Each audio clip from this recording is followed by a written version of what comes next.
Salutare prieteni, numele meu este Olaru Mădălin și mă bucur să vă revăd din nou pe canalul meu de YouTube. Astăzi vom vorbi despre o baterie, este vorba despre Rebel Cell. Este o baterie special concepută pentru pescari și gândită ca să facă față tuturor nevoilor care implică pescuitul în cele mai dure condiții. Bateria pe care o voi testa astăzi este împrumutată de la magazinul Spinning Shop, este comercializată de ei și bineînțeles au mai multe modele pe stoc.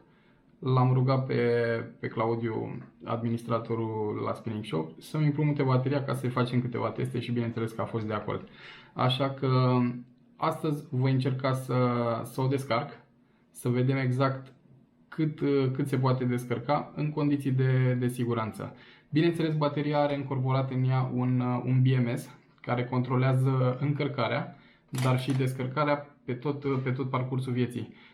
Aceste baterii au o durată de viață dată de producător de până la 10 ani, așa că, din punctul meu de vedere, este o firmă care se respectă, au un preț destul de ridicat și sunt sigur că va face față tuturor condițiilor. Cel mai important proces în menținerea sănătoasă a unei baterii de litiu-ion pe toată durata vieții este încărcarea și, bineînțeles, stocarea. Dar voi vorbi despre încărcare pentru că dacă confecționați sau dacă v-ați gândit să cumpărați o baterie pe litiu-ion, v-aș recomanda să folosiți un încărcător special recomandat de producător, pentru că multe încărcătoare au diferite tipuri de voltaje.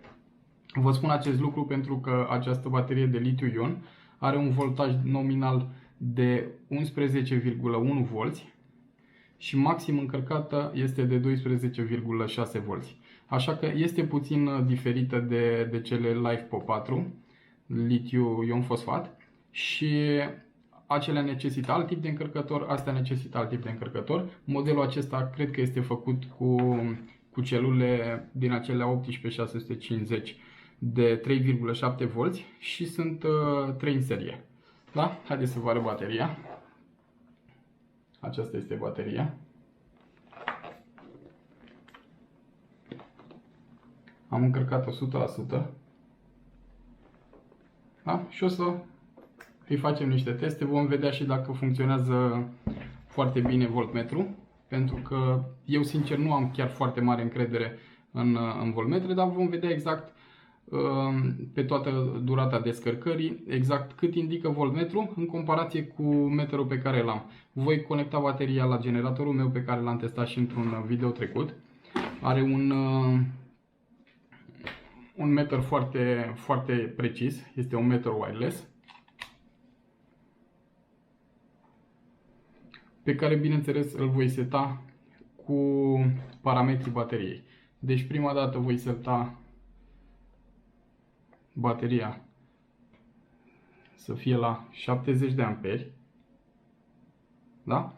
Ca să vedem exact cât din cei 70 de amperi putem să descărcăm. Bun, haideți să trecem la treabă. Am setat meterul, este trecut la 100% și acum voi folosi acest conector ca să-l leg la generatorul meu. Conectorii ăștia vin direct pe bornele de la baterie și vedem cum se descurcă. Voi încerca să o descarc. Nu am foarte mulți consumatori disponibili, așa că nu o să o descarc cu toată puterea pe care bateria o suportă. Voi folosi undeva la 12-13 amperi, poate chiar mai mult, așa că va dura câteva ore. La final voi spune exact părerea mea, dacă e ok, dacă nu e ok, la ce aplicație o pot recomanda. Ok? Hai să trecem la treabă.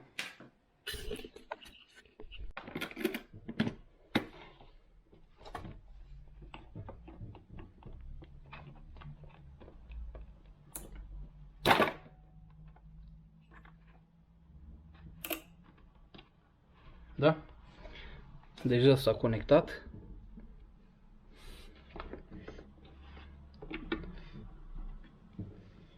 Așa, și acum să pornim.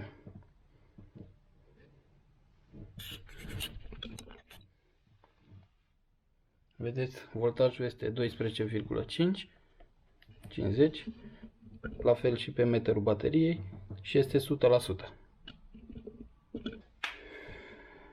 Și acum să conectăm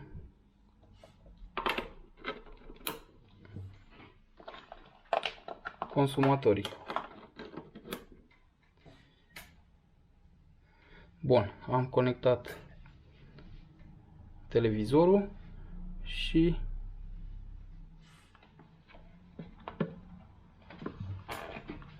o lampă.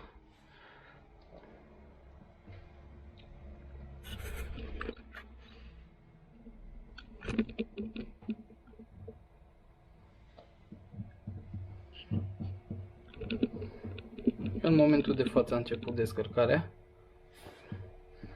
Descărcăm cu 9 amperi, 12.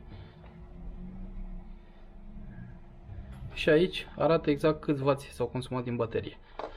O să încerc să dau filmarea pe repede ca să nu vă plictisească.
Bateria a fost descărcată complet, după cum vedeți are 0%, iar voltajul rămas în baterie este de 9,44V. După cum vedeți am descărcat 73 de amperi, echivalent cu 794 de Wh, ceea ce din punctul meu de vedere este suficient, bateria fiind dată ca avea o capacitate de 836 de Wh, dar în condițiile de față bateria nu este nouă și am reușit să o descărcăm pe toată.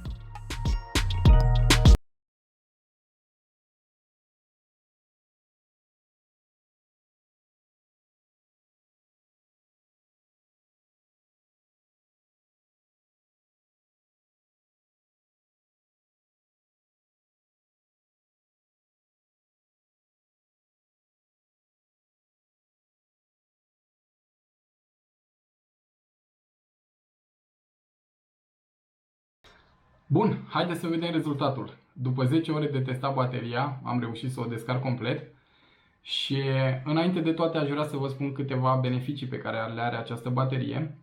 În primul rând este foarte compactă, este foarte ușoară, are doar 6,5 kg, se încarcă foarte repede cu încărcătorul care vine la pachet,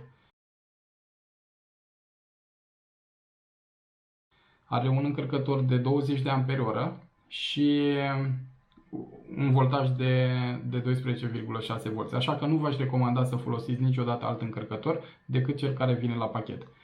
Se mai poate încărca cu un panou solar, bineînțeles dacă aveți un controller setat la 12,6V, niciodată să nu încărcați cu un panou solar fără controller.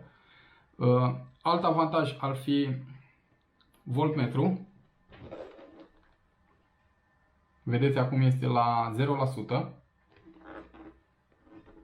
Încă, după ce am terminat de descărcat bateria, încă mai avea ceva energie în ea. Așa că eu am făcut testul ca să văd dacă această baterie merită, dacă este o chinezărie ieftină sau firma chiar își merită reputația. Așa că a trecut testul. Vă pot recomanda exclusiv pentru motoarele electrice. Nu contează de ce firmă sunt, poate să fie Mincota, poate să fie altă firmă.